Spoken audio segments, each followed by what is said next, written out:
নমস্কার, হর হর মহাদেব বন্ধুরা। আজকে আমি বানাবো মহাশিবরাত্রি উপলক্ষে একটা ব্রত বা উপবাসের একটা রেসিপি।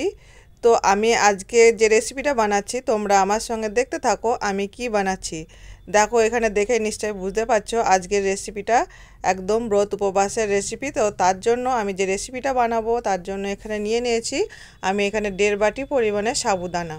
তো সাবুদানাটাকে আমি কড়াটা আগের থেকে গরম করে নিয়েছিলাম, আর গ্যাসের ফ্লেমটা কম করে সাবুদানাটাকে একটু নাড়াচাড়া করে আমি গরম করে নিচ্ছি। তো যেহেতু আজকে আমি এই সাবুদানা রেসিপি বানাবো, এই রেসিপিটা কিন্তু ব্রত উপবাস কিংবা একাদশীতে খাওয়া যায়। এটা উপবাসেরই রেসিপি। তো এই রেসিপিটা বানানোর জন্য আমি এখানে সাবুদানাটাকে যখন ওইভাবেই আমি কিন্তু কড়ার মধ্যে রেখে দিয়েছিলাম। তারপরে এখানে দেখো আমি এটা পিষিয়ে ময়দা বানিয়ে নিয়েছি, মিক্সিং জারে পিষে এটা ময়দা বানিয়ে নিয়েছি। এবার এটাকে আমি চেলে নেব, কারণ এর মধ্যে যদি কোনো গোটা সাবুদানা থেকে যায় তার জন্য এটাকে আমি চেলে নিচ্ছি। দেখো এর মধ্যে অনেকগুলো কিন্তু গোটা দানা ছিল, তার জন্য এটাকে আমি চেলে নিচ্ছি। আর যদি রৌদ্র থাকে, কেউ রৌদ্রেতে দিয়েও এটা কিন্তু পিষে নিতে পারে। মোট কথা হলো এটাকে ভালোভাবে যাতে পেষানো হয় তার জন্য এটাকে একটু গরম করে নিতে হবে। তো আমি এখানে সব সাবুদানাগুলোকে ভালোভাবে চেলে নিয়েছি। আর সাবুদানার লুচিগুলো বেলার সময় এটা অনেক সময় ফেটে যায়, ভালোভাবে কিন্তু বেলা যায় না। তো তার জন্য আমি কীভাবে কি করছি সেটা তোমরা দেখতে থাকো। এখানে আমি দিয়ে দিয়েছি 1 চামচ পরিমাণে সাদা তেল, আর এখানে দিচ্ছি আমি সিন্দুক লবণ, বা ব্রত উপবাসে খাওয়ার জন্য যে লবণটা ব্যবহার করা হয় সেই লবণটা কিন্তু এখানে আমি দিয়ে দিলাম। এখানে কিন্তু অন্য কোনো কিছু ব্যবহার করব না। আর এখানে দিয়ে দিচ্ছি আমি একটা আলু, কারণ এই ময়দাটা আলু দিয়ে মাখতে হবে, তাহলে কিন্তু এটা লুচিটা যে আমি বানাবো সেটা খুব সুন্দর সফট হবে।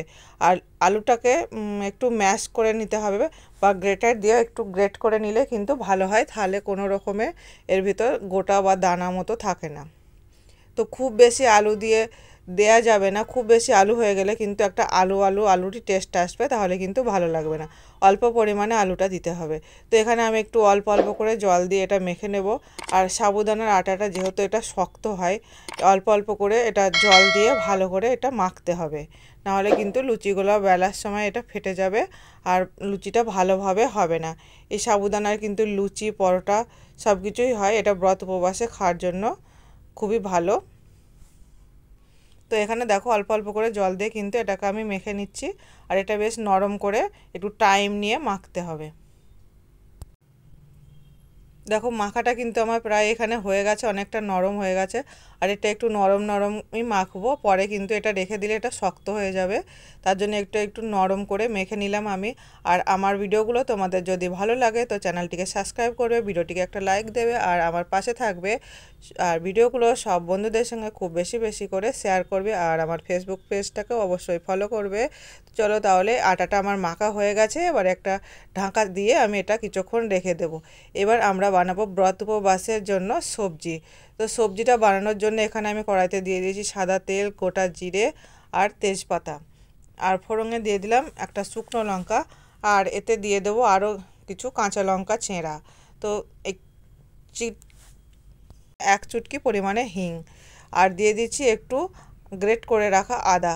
ব্রত উপবাসের সবজিতে কিন্তু বেশি তেল মশলা পড়ে না, আর এটা সাদা সিম্পলই হয়, সাদা সিম্পলই কিন্তু এই সবজিটা ভালো লাগে। এখানে আমি আলু টুকরো করে কেটে রেখেছিলাম, আলুটাকে আমি একটু বয়েল করে নিয়েছি। বয়েল করে রাখা আলু আমি টুকরো করে কেটে দিয়ে দিলাম। আর এখানে দেখো যে লঙ্কাটা দেখতে পেলে তোমরা, লঙ্কাটাকে আমি একটু টুকরো করে কেটে দিলাম। এই লঙ্কাটায় কিন্তু বেশ সুন্দর একটা ফ্লেভার আসে, রান্নাটার স্বাদ কিন্তু বাড়িয়ে দেয় এই লঙ্কা। এখানে আমি অল্প একটু পরিমাণে দিয়ে দিচ্ছি জিরে গুঁড়ো, অল্প একটু পরিমাণে ধনে গুঁড়ো। তো তোমরা যদি কেউ এগুলো দিতে না চাও, দিতে না দিলেও হবে, কোনো অসুবিধা নেই। তো অনেকে আছে একদমই মশলা খায় না, সেই জন্য আমি এখানে অল্প পরিমাণে দিলাম। বিনা মশলাতেও এই রেসিপি কিন্তু বেশ ভালো লাগে। আর এইভাবে এই তরকারিগুলো বা এই লুচির সঙ্গে, সাবুদানার লুচির সঙ্গে এরকম ধরনের তরকারি কিন্তু ব্রত উপবাসে একদম অমৃতের মতো লাগে, ভীষণ সুন্দর টেস্টি লাগে, মনে হয় যেন কোনো মন্দিরে প্রসাদী ভোগ খাচ্ছি, ভীষণ টেস্টি লাগে। তো ভালো করে আমার এগুলো কষানো হয়ে গেছে। আমি যেহেতু একটু গ্রেভি রাখবো তার জন্য এখানে আমি একটু জল দিয়ে দিলাম, খুব বেশি জল দেবো না, কারণ আলুটা আমাদের আগে থেকে বয়েল হয়ে আছে। জল দিয়ে এবার এটা একটু সামান্য কিছুক্ষণের জন্য এটাকে ঢেকে দিতে হবে। এবার এর ভিতরে আমি দিয়ে দেবো পরিমাণ মতো লবণ, আর এখানে দিয়ে দিলাম একটু কাসুরি মেথি। এই তরকারির ভিতরেও কিন্তু আমি সেন্ধার নমকটাও বা সিন্দুক লবণটাই ব্যবহার করলাম, আর একটু দিয়ে দিচ্ছি গোলমরিচের গুঁড়ো। এবার একটু গ্যাসের ফ্লেমটা কম করে আমি সবজিটাকে ঢাকা দিয়ে দেবো। এবারে গ্যাসের ফ্লেমটা কম করে এটাকে আমি ঢাকা দিয়ে দেবো।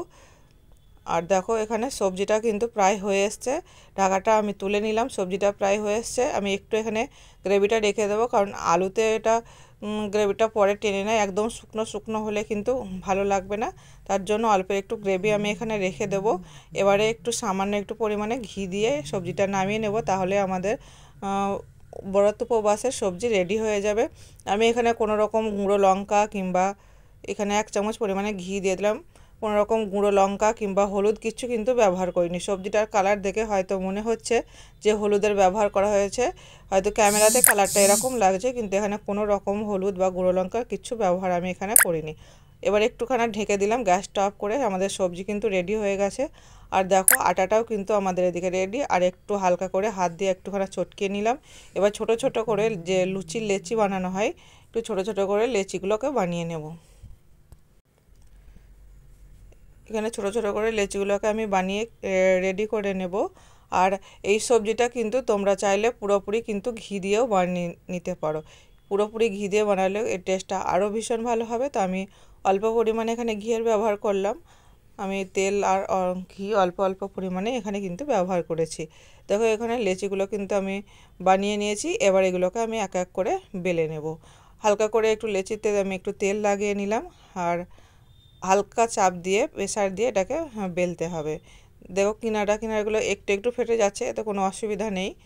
লুচিটা কিন্তু সুন্দরভাবে ফুলবে আর খেতে ভীষণ সফট, দারুণ লাগে কিন্তু এই লুচিগুলো খেতে।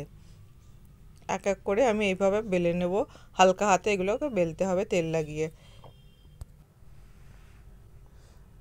তো সব লুচিগুলো কিন্তু এইভাবে বেলে নেব। আর এই সাবুদানার কিন্তু পরোটাও কিন্তু ভীষণ ভালো লাগে।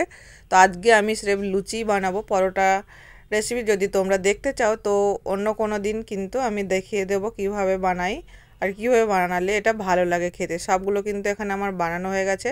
আর কড়ার মধ্যে দিয়ে দিয়েছি তেল। তেলটা গরম হয়েছে নাকি চেক করার জন্য আমি এখানে একটুকরো আমি ময়দা নিয়ে তেলের ভিতরে দিয়ে দিলাম। দেখো এটা ভাজা হয়ে গেছে। তো আমাদের তেলটাও পরিমাণ মতো যতটা গরম হওয়ার প্রয়োজন সেই হিসাবে গরম হয়ে গেছে। এবার এক এক করে লুচিগুলোকে দিয়ে ভেজে তুলে নেব।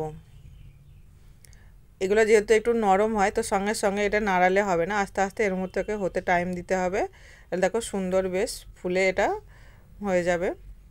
দেখো কত সুন্দর ফুলছে, দেখে মনে হবে না যে এটা সাবুদানার লুচি। কত সুন্দর লাগছে দেখো লুচিগুলো, তো ভীষণ টেস্টি আর খুবই উপকারীও ব্রত উপবাসের জন্য এই লুচি কিন্তু। দেখো একটা ভাজা হয়ে গেছে, আরও একটা কিন্তু আমি এর ভিতরে তেলের ভিতরে দিয়ে দিলাম। দেখো এটাও বেশ সুন্দর হয়েছে। সবগুলো কিন্তু এইভাবেই আমি এক এক করে ভেজে নেব।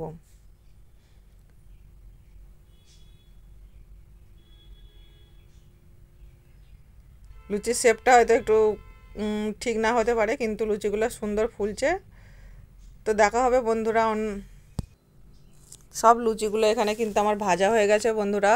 মহাশিবরাত্রি সবার খুব ভালো ভালো কাটুক। আর দেখো এখানে এবার আমরা থালিটা সাজিয়ে কিন্তু রেডি করে নেব। লুচিগুলো ভাজা হয়ে গেছে আর একদম তুলোর মতো নরম আর খেতে ভীষণ ভালো। ব্রত উপবাসের জন্য আমাদের আজকের থালি রেডি। দেখা হবে অন্য কোনো দিন অন্য কোনো রেসিপির সঙ্গে। আজকের মতো ভিডিওটা এখানেই শেষ করছি, টাটা।